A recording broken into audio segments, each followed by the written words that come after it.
Hello বন্ধুরা, আজকে আবার একটা নতুন ভিডিও নিয়ে এসেছি যেখানে আমি একটু গেটের 2025 সালের বায়োকেমিস্ট্রি থেকে বা লাইফ সায়েন্স যে এক্সেল থেকে যে কোশ্চেনগুলো এসেছিল সেই কোশ্চেনগুলোর মধ্যে 5টা কোশ্চেন আজকে আমি ডিসকাস করব।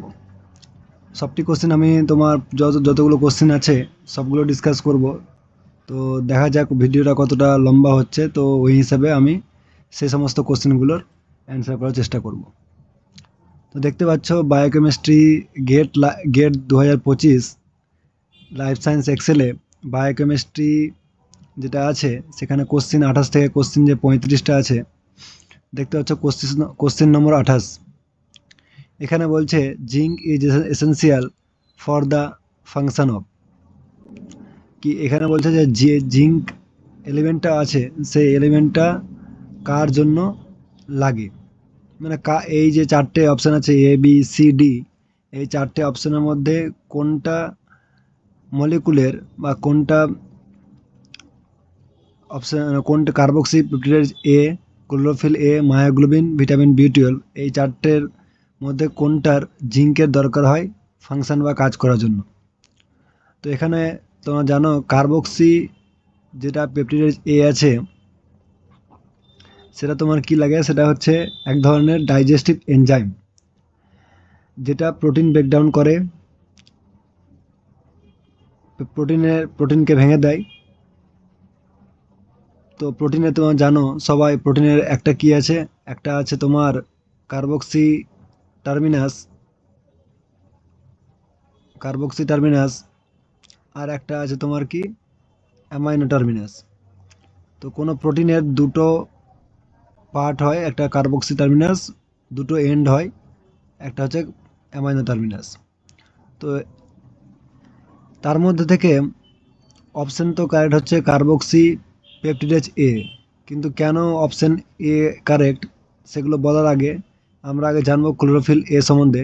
কি ক্লোরোফিল এর জিঙ্কের কোনো দরকার নেই, কারণ ক্লোরোফিল এ হচ্ছে একটা পিগমেন্ট যেটা ফটোসিনথেসিস বা সালোক সংশ্লেষে কাজে লাগে। আর ক্লোরোফিল এর সেন্টারে কে থাকে তোমরা সবাই জানো, ক্লোরোফিল এর সেন্টারে থাকে ম্যাগনেসিয়াম আয়ন। তো এখানে ক্লোরোফিল এ এর সেন্টারে ম্যাগনেসিয়াম আয়ন থাকে, তো ক্লোরোফিল এ এর জিঙ্কের দরকার নেই কাজ করার জন্য বা ওর প্রয়োজন নেই। মায়োগ্লোবিন হচ্ছে একটা কি, মায়োগ্লোবিন হচ্ছে তোমরা সবাই জানো মায়োগ্লোবিন হচ্ছে এক ধরনের তোমার প্রোটিন যেটা মাসেল সেলে পেশি কোষে কি করে অক্সিজেনকে সঞ্চয় করে রাখে, বুঝতে পারলা। আর মায়োগ্লোবিনের মধ্যে কি থাকে, একটা হিম গ্রুপ থাকে, আর সেই হিম গ্রুপের মধ্যে আয়রন থাকে সেন্টারে। তো মায়োগ্লোবিন কি করছে, মায়োগ্লোবিন তাহলে মাসেল সেলে কি করছে, মাসেল সেলে অক্সিজেনকে কি করছে স্টোর করছে। তো অক্সিজেন স্টোর,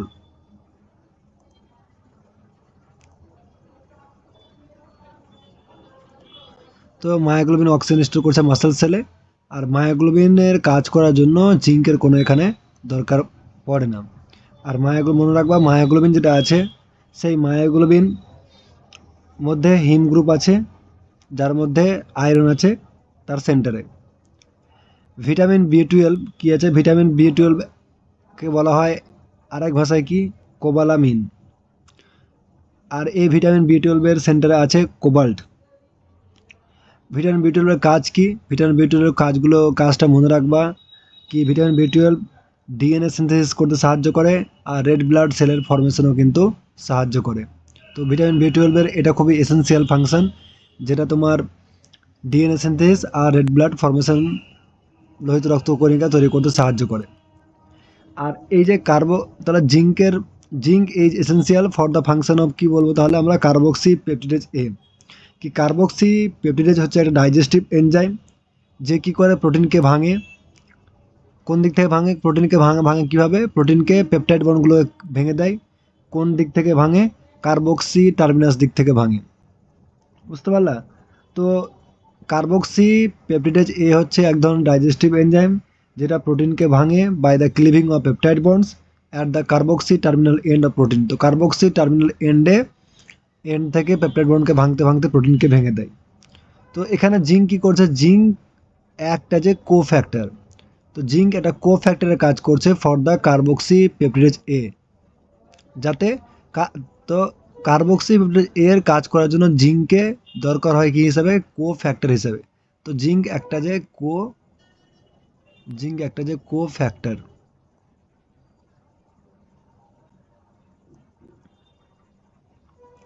তো এটার উত্তর হচ্ছে কার্বক্সি পেপটিডেজ এ। কোশ্চেন নাম্বার 29 দেখতে পাচ্ছ তোমরা কি আছে, কি which one of the following molecule capture CO2 in C4 cycle, কি এর মধ্যে কোনটা CO2 কে ক্যাপচার করে বা আবদ্ধকরণ করে কোন সাইকেলে, C4 সাইকেলে জিজ্ঞেস করেছে। তো তোমরা এখানে দেখতে পাচ্ছ কি 4টে অপশন আছে, যেখানে প্রথমে দেওয়া আছে 1,3 বিসফসফোগ্লিসারেট। তো 1,3 বিসফসফোগ্লিসারেট যেটা আছে সেটা হচ্ছে কি, সেটা কেলভিন সাইকেলে কাজ করে আর গ্লাইকোলাইসিসে দেখা যায়, কিন্তু C4 সাইকেলে না। তো এটা যেটা আছে 1,3 বিসফসফোগ্লিসারেট, সেই 1,3 বিসফসফোগ্লিসারেট হচ্ছে একটা কেলভিন সাইকেল,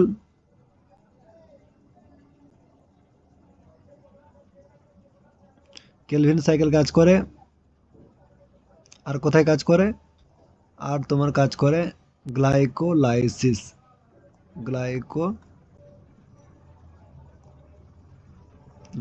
কাজ করে। তো 1,3 বিসফসফোগ্লিসারেট C4 সাইকেলে কিন্তু কাজ করে না, ওটা কেলভিন সাইকেলে আর তোমার কি গ্লাইকোলাইসিসে কাজ করে। এবার অক্সালো অ্যাসিডেট বা অক্সালো অ্যাসিটিক অ্যাসিড বলতে পারো। তো অক্সালো অ্যাসিডেট কিভাবে তৈরি হয়, তো carbon die oxide CO2 plus কি বলবো এখানে CO2 প্লাস ফসফোএনল পাইরুভেট। তো CO2 প্লাস পেপের রিয়াকশনে কি হয়, অক্সালো অ্যাসিডের এখানে কি হয়, তৈরি হয়।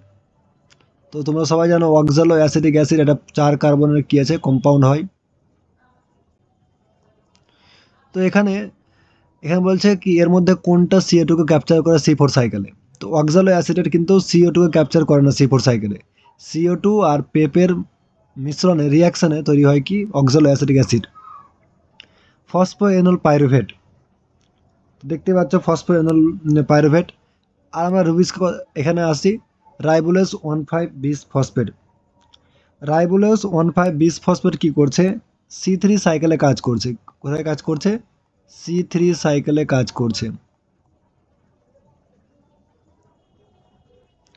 তো রাইবোলেজ 1,5 বিসফসফেট C3 সাইকেলে কাজ করছে, আর C3 সাইকেলে কি করছে, CO2 কে গ্রহণ করছে। তো ওই কি করছে, CO2 কে গ্রহণ করছে কোথায়, C3 সাইকেলে। কিন্তু এখানে জিজ্ঞেস করেছে কি C4 সাইকেল, C3 না। তো C3 সাইকেলে রাইবোলেজ 1,5 বিসফসফেট CO2 কে কি করছে, অ্যাকসেপ্ট করছে। আর যে রিয়াকশানটা কি হচ্ছে, এই যে রিয়াকশানটা কি হচ্ছে, মানে এই রিয়াকশানটা যে ক্যাটালাইজ হয় বা চলে, সেই এনজাইমের নাম হচ্ছে, যে এনজাইমটা এই কাজটা করায় সেটা হচ্ছে কি রুবিস্কো।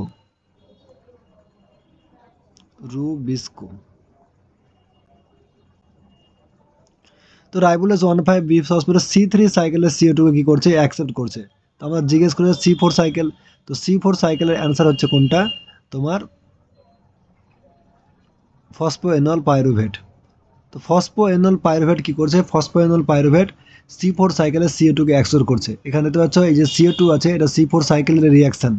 এখানে C4 সাইকেলে দেখো পেপ লেখা আছে, ফসফোএনল পাইরুভেট। এই ফসফোএনল পাইরুভেট কাকে অ্যাবসর্ব করছে, CO2 কে। তো ওটা জিজ্ঞেস করেছে কি C4 সাইকেলে CO2 কে অ্যাকসেপ্ট কে করে ফসফোএনল পাইরুভেট। আর যে এই যে রিয়াকশনটা, এই রিয়াকশনটা কোন এনজাইমের দ্বারা কি করা হয়, এই রিয়াকশনটা তোমার পেপ কার্বক্সিলেজ, একটা এনজাইম আছে পেপ কার্বক্সিলেজ, সেই পেপ কার্বক্সিলেজ এনজাইমের দ্বারা এই যে রিয়াকশন আমি লিখেছি CO2 প্লাস পেপ আর অক্সাল অ্যাসিড তৈরি হচ্ছে, এই রিয়াকশনটা পেপ কার্বক্সিলেজ এনজাইমের দ্বারা ক্যাটালাইজ হয়। তো এটা মনে রাখবা কি C4 সাইকেলে CO2 ইজ ইনিশিয়ালি, মানে CO2 প্রথমে আবদ্ধ হয় মেসোফিল সেলে আবদ্ধ হয় by the enzyme PEP carboxylase. তো CO2 প্লাস পেপ, এখানে পেপ কার্বক্সিলেজ অক্সালো অ্যাসিড তৈরি হয়। তো এটা হচ্ছে ফার্স্ট স্টেপ, দেখতে পাচ্ছ এই স্টেপটা, এটা হচ্ছে তোমার first step in C4 pathway which help, যেটা কি করছে এখানে, এটা হচ্ছে কি, এটা হচ্ছে C4 পাথওয়ের এটা প্রথম স্টেপ, যেটা কি করছে, যেটা C4 প্ল্যান্টসকে মানে ভালোভাবে CO2 কে আবদ্ধ করার চেষ্টা করছে, মানে বেশি তাপমাত্রা বা কম CO2 কনসেন্ট্রেশন থাকলেও। তাহলে কি বললাম, এই যে রিয়াকশনটা CO2 plus PEP oxaloacetic acid তৈরি হচ্ছে, এই রিয়াকশনটার মধ্যে এটা হচ্ছে C4 প্ল্যান্টে প্রথম স্টেপ, যে প্রথম স্টেপে কী হচ্ছে, তোমার C4 প্ল্যান্টস বেশি তাপমাত্রা আর কম CO2 কনসেন্ট্রেশন থাকা সত্ত্বেও পেপ কার্বক্সিলেজ এনজাইম যে এই রিয়াকশানটা চালাচ্ছে, সেখানে পেপ কি করছে, পেপ CO2 কে অ্যাকসেপ্ট করে অক্সালো অ্যাসিড ফর্ম করছে। তো এটা অক্সালো অ্যাসিড হচ্ছে 4 কার্বনের কম্পাউন্ড। তো এটা হচ্ছে ফসফোইনল পাইরুভেট, এর হচ্ছে অ্যান্সার কি CO2 কে ক্যাপচার করে C4 সাইকেলকে ফসফোইনল পাইরুভেট। থার্ড হচ্ছে কোশ্চেন নম্বর 30, যেটা হচ্ছে which one of the following method separate biomolecule based on their hydrodynamic volume. এখানে কোন মেথড সেপারেট করছে বায়োমলিকুলকে বেসড অন দেয়ার কি বলেছে হাইড্রোডাইনামিক ভলিউম। তো এখানে প্রথমে আছে অ্যানায়ন এক্সচেঞ্জ ক্রোমাটোগ্রাফি আর ক্যাটায়ন এক্সচেঞ্জ ক্রোমাটোগ্রাফি। এই দুটোই পদ্ধতি বায়োমলিকুলকে সেপারেট করছে বেসড অন দেয়ার চার্জ, মানে চার্জের ভিত্তিতে কি করছে, সেপারেট করছে। তো অ্যানায়ন এক্সচেঞ্জ ক্রোমাটোগ্রাফি আর ক্যাটায়ন এক্সচেঞ্জ ক্রোমাটোগ্রাফি এই দুটোই বায়োমলিকুলকে কি করছে, চার্জের ভিত্তিতে কি করছে, সেপারেট করছে বেসড অন দেয়ার চার্জ। যেখানে আর এই যে থিন লেয়ার ক্রোমাটোগ্রাফিটা আছে, সেই থিন লেয়ার ক্রোমাটোগ্রাফিটা কি করছে, সে বায়োমলিকুলকে সেপারেট করছে কি হিসেবে, পোলারিটি আর অ্যাফিনিটি। কি এই যে ক্রোমাটোগ্রাফি টেকনিকগুলো হয় সেখানে দুটো ফেজ হয়, একটা হচ্ছে মোবাইল ফেজ, একটা হচ্ছে স্টেশনারি ফেজ। তো থিন লেয়ার যে ক্রোমাটোগ্রাফিটা আছে, এই থিন লেয়ার ক্রোমাটোগ্রাফিটা বায়োমলিকুলকে সেপারেট করছে কি হিসেবে, পোলারিটির ভিত্তিতে আর অ্যাফিনিটির ভিত্তিতে, যেটা তোমার স্টেশনারি ফেজে আর মোবাইল ফেজে ব্যবহার করা হয়েছে। তো পোলারিটি আর অ্যাফিনিটি এর উপর ভিত্তি করে থিন লেয়ার ক্রোমাটোগ্রাফির দ্বারা কী করা হয়, বায়োমলিকুলকে সেপারেট করা হয়। ঠিক আছে, আর এটা বললাম কি এবার লাস্ট হচ্ছে অপশন কি সাইজ এক্সক্লুশন ক্রোমাটোগ্রাফি। তো অ্যান্সার হচ্ছে এটা কি, এর মধ্যে সাইজ এক্সক্লুশন ক্রোমাটোগ্রাফিটা কি করছে, বায়োমলিকুলকে সেপারেট করছে বেসড অন দেয়ার কি হাইড্রোডাইনামিক ভলিউম। এখানে কি করা হয়, সাইজ এক্সক্লুশন যে ক্রোমাটোগ্রাফিটা আছে, সেই সাইজ এক্সক্লুশন ক্রোমাটোগ্রাফি কি করছে, এখানে তোমার স্টেশনের যে ফেজটা হয়, দুটো ফেজ বললাম ক্রোমাটোগ্রাফিতে, একটা হচ্ছে মোবাইল ফেজ, একটা হচ্ছে স্টেশনারি ফেজ। তো এখানে যে স্টেশনারি ফেজটা আছে, সেই স্টেশনারি ফেজে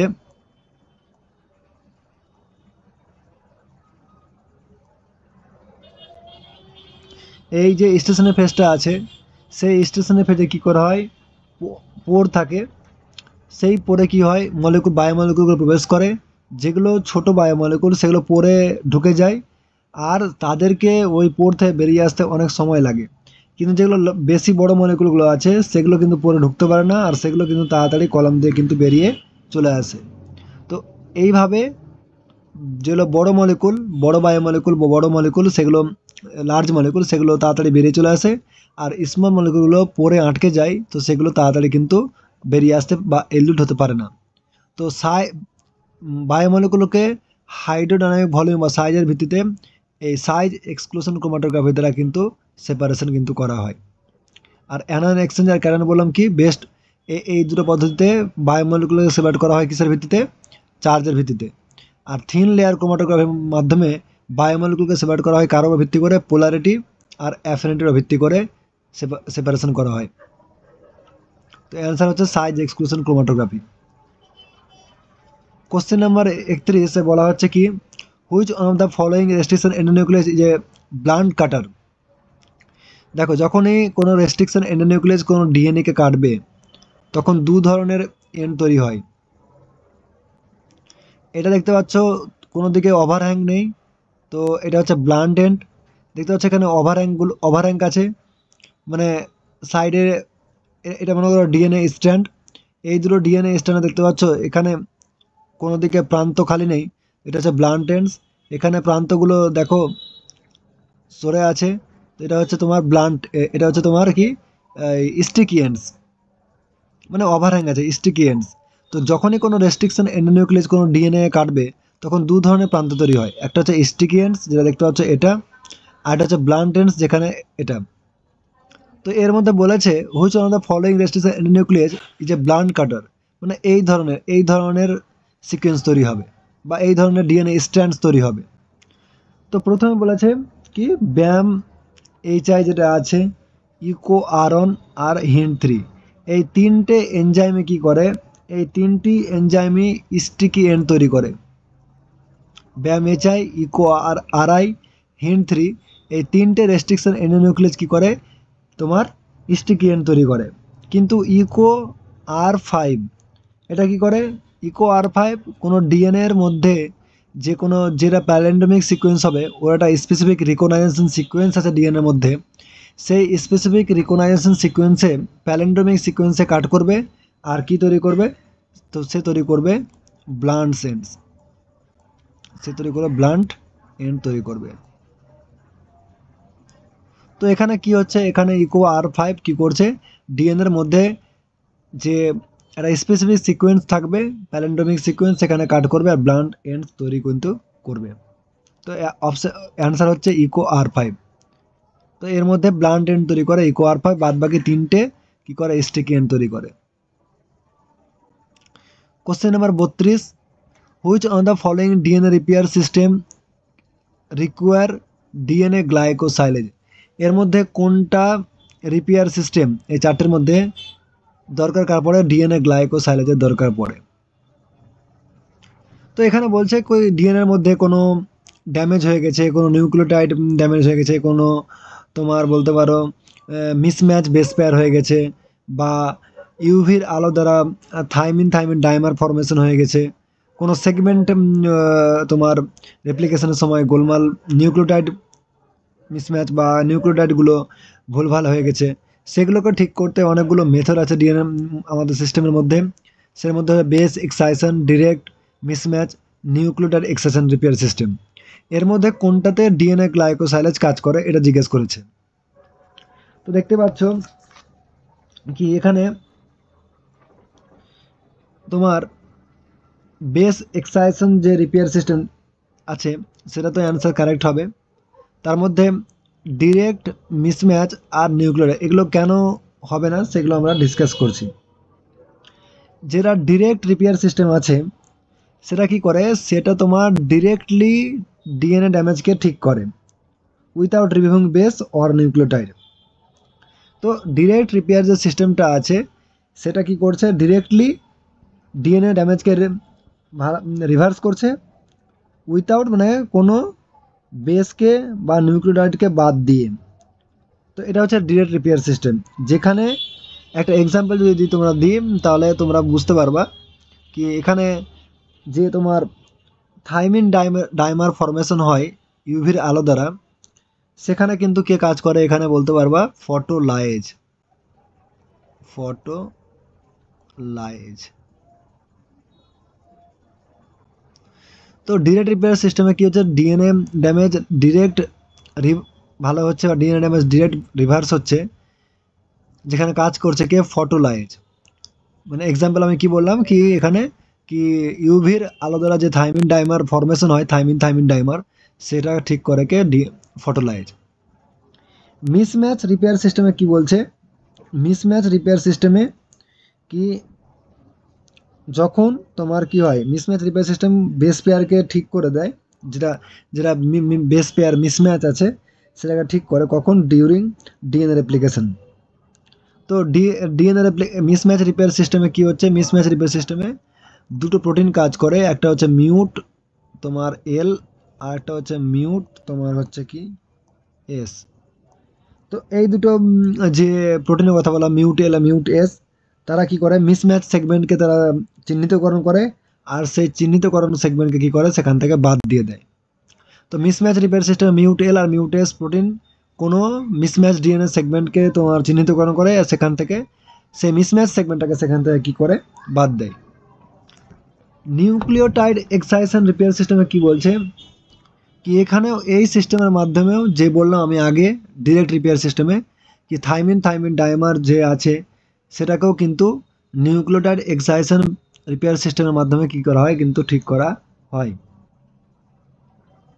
তো এখানেও কিন্তু তোমার ডিএনএ গ্লাইকোসাইলেজ কাজ করছে না। তো ডিরেক্ট রিপেয়ার সিস্টেমে কাজ করছে কে ফটোলাইজ, মিসম্যাচে করছে মিউটেস। নিউক্লিওটাইড এক্সাইটেশন রিপেয়ার সিস্টেমেও কিন্তু ডিএনএ গ্লাইকোসাইলেজ কিন্তু কাজ করে না।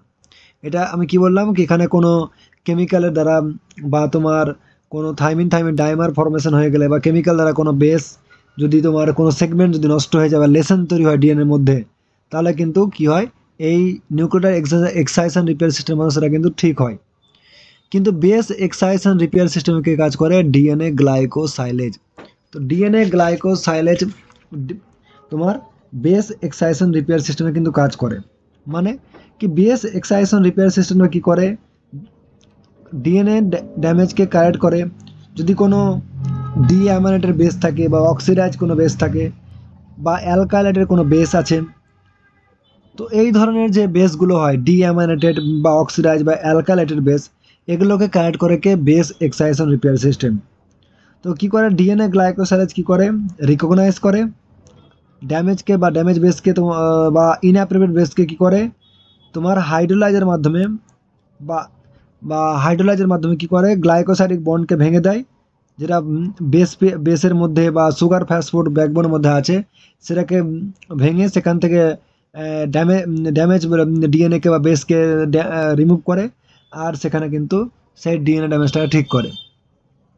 তো ডিএনএ গ্লাইকোসাইলেজ বুঝতেই পারছো গ্লাইকোসাইলেজ মানে কি গ্লাইকোসাইডিক বন্ডটা ভাঙবে আর গ্লাইকোসাইড বন্ড ভেঙে সেখানে কি করবে যে বেসটা ড্যামেজ আছে বা অক্সিডাইজ আছে বা ডিঅ্যামাইনেটেড আছে বা অ্যালকালাইটেড আছে সেগুলো বেসটাকে কি করবে সেটা বাদ দিয়ে সেটাকে নতুনভাবে ঠিক করবে বা নতুন বেস সেখানে অ্যাড করবে।